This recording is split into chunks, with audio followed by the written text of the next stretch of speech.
A look from the book, presented by TopSport. I was trying to have a chat to Tristan from TopSport, but just before we bring him in, Paul, you and Turfy declared Frydenberg immoral last week. I was stunned to see him lose. It's not, how many times in our history we've seen the treasurer lose his seat. I was surprised. I had a conversation in the back of our podcast last week with someone who declared Frydenberg a certainty.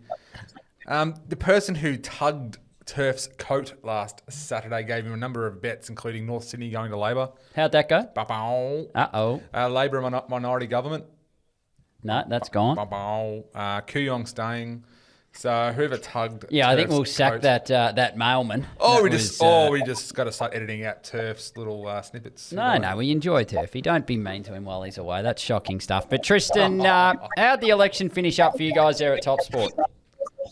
No, we kept all of Turfy's mail safe and backfired on us. So, but no, the punters were too good. On Saturday, there was a big plunge for the Labor Party. They got in short. They were like $1.50, I think, on Saturday morning, and then they shorted into $1.30. And they were, some pretty sizable bets. We had a couple of customers have some really good cracks at Labor, and I got a bit excited.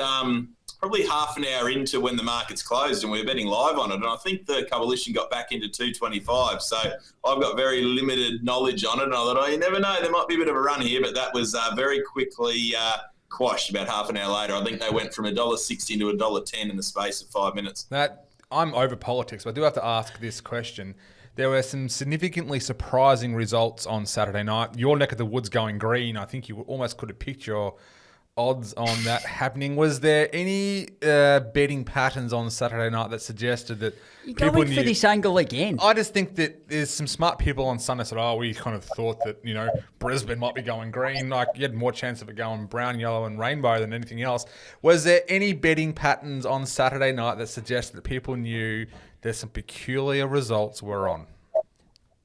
Well, they were very hard against the coalition in Brisbane. So Labor was smashed in Brisbane, and then the Greens were specced at decent odds. I think they might have been 9s into 6s or $5 or something late. And so the coalition was unwanted, and punters were definitely all over the other two parties. So, there's people out there that know a hell of a lot more than we've been talking about over the last couple of weeks. That's not a hard job, my friend.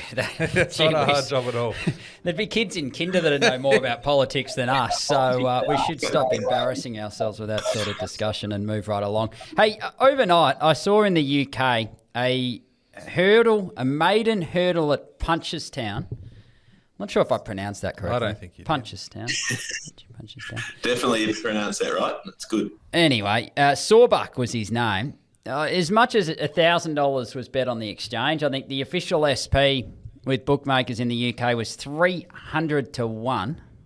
Firstly, were you guys fielding on the event? I assume that was a bit of a Skinner, if you were. Turfy's favourite Skinner phrase. Yes, no, definitely was Skinner. It probably wasn't the hold we might have on some of the Aussie races, so it probably wasn't as profitable as Skinner as what you might get. But yes, certainly did not write a ticket on it. My wife's actually Irish, and she's been to that racetrack, and I know how it works over there. Well, she's actually heading home in 2 weeks to the local pub, and they love getting in there and watching the races. And one of the old blokes in there has €5 a win on the roughest runner in every race. So I'm tipping the barman at the local establishment that might hold €200 for the day might be stinging a little bit after last night's result. Yeah, amazing. Like, what's the biggest result you can remember on Australian racing? Is it Luna Fox or? Yeah, Luna Fox and the Guineas last year was huge. It was 300 to 1 and just completely unfound. It wasn't quite a Skinner, wasn't quite Turfy Skinner. There were a couple that they had their $2 and $5 and $10 on it, but it was certainly a very handy result. You don't get many roughies like that. We've had a few in recent times. The Kentucky Derby was a sizable upset. Yep. So I'm sure for a big result a big race like that, the American bookies would have absolutely loved it because if you can get one in a feature, it's certainly you certainly do have a fill up. Speaking of features, you've got big racing up there in Queensland on Saturday. We're back to Eagle Farm. Doomben was rained out last week. The Doomben Cup has been moved on to this Eagle Farm program. And Zaki, he stifles betting. He does. No, very, very short. $1.45 into $1.40. I think there was a a few people were thinking that if the race ran last week at Doomben, a horse like Polly Gray might have been a chance when the track was bottomless. But now moving back to Eagle Farm, you'd expect the surface to be a little bit better. I think they're talking about a 5 potentially. So we'll see. Like, the rain was actually meant to be here until Friday, and they originally scheduled the races for today for Wednesday. But then they called them off pretty quickly, which I think was a smart move, because I think we all thought there was going to be no chance of racing at all today. But the weather's been good today on the Gold Coast. I assume it's been the same up in Brizzies, and it looks like it's going to stay clear for the next couple of days. So if that's the case, the Eagle Farm track's very good at coming good. So the track might not be anywhere near as bad as what we all thought. You know they've had a wet summer, Matt, when he goes, the weather's good. Look out his window from his camera and it's grey sky. How's the view? When you move in the circles that he does, I assume that's just his 3rd or 4th office. All right, we've got a big task for you. It's only Wednesday afternoon, so the fields are still hot out of the oven. But have you managed to identify a lay of the day for Saturday yet? I have, and I haven't. We haven't. Are we taking on Zaki? Are we going to get $1.60, $1.70 Zaki? No, certainly won't be Zaki. I think Zaki will be very, very hard to beat. I was actually, as the races were getting closer on Saturday, I was very keen to take it on last week, but I'm not as brave this week. I think Zaki would be too good. But I reckon in Melbourne, they may have the favourites around the wrong way in race 8. I think Hosier is it's a good horse in working through the grades, but I'm surprised that it's as short as what it is. I thought maybe a couple of the others in the betting may firm up and it may not jump favourite. So that's the one we're trying to lay early doors. That's Caulfield Race 8, number 3. That's Hosier around that $293 mark at the moment. Sir Davies absolutely flying. Has got a picket fence. Visionari going very well for Mick Price and Michael Kent Jr. And boy, oh boy, they had a massive South Australian carnival. They scooped all the riches over there. So that is the lay of the day, race 8, number 3, Hosier. Good team, Robert Hickmott and Alana Kelly. They're building a nice little combination, but Tristan keen to take them on. Now, the multi, we've heard from Hayden Ballantyne. He's gone with a Hail Mary. It's not a Hail Mary at 30. I just want to put it on the record that I respect his betting, and I respect the fact that he's not only found a horse that he likes at double-figure odds, but he's actually prepared to put his reputation on the line. I'm going to finish. One does not put one's reputation on the line with the multi. Turf, you're currently, perusing the golf courses of Thailand, and, we've got a WhatsApp group in the for the podcast, and claims victory and, proud where his $1.20 place bet comes home. Hayden has turned up week 1 and said, you know what, I'm going for this. And $13, I think it is, for his bet.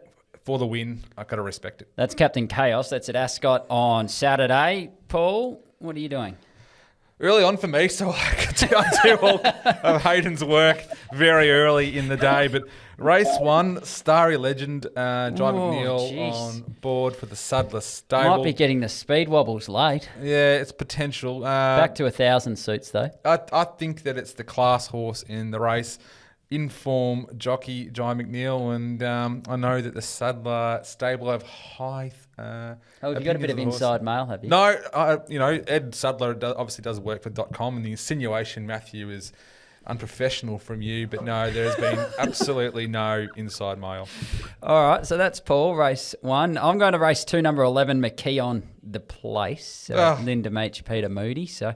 I think she'll run really well on debut. And then we've got Captain Chaos at a big price, Tristan. Tristan, I reckon if I don't knock you out in leg 1, Matt Welsh going place bet and on a race 2-year-old is just about certain to do it. So, yeah, well, I'm just having a look at this. I'm a bit nervous if the first couple of legs get up, because the multi works out at 72.67, and I know there's been absolute no question about going a place on that last leg. So we're going to put the 100 on the nose for the charity account at 72.67, but I might throw up another market for anyone that's not quite so brave, and we might go the 2 options, the 2 Caulfield options, Starry Legend and then the place in race 2. We might throw Captain Chaos for 4th. I might throw that up at $17. So if you want to... that's good value too. Why don't you call it the Matt Welsh Gelding Multi? Oh, shut up. Gelding, yeah. There we go. I reckon that could be the name of the day. And, I think $17, it might be a good little play there for some people. All right, Tristan, been great to catch up with you. I'll look forward to getting up to that office and having a couple of beers up on the roof because that view is outstanding. I hope the pool's okay too, mate, with all the rain. We saw the pool a few weeks ago, nice and big, so hopefully it's not too full. It's I'm just the only problem I got up here. First world problems is the heating's gone out of the pool, so that's my biggest concern at the moment. Oh boy, you're going quite well. We'll look forward to catching you next week, Tristan. A good three with Dr. Turf, Matt Welsh and Paul Tatnall.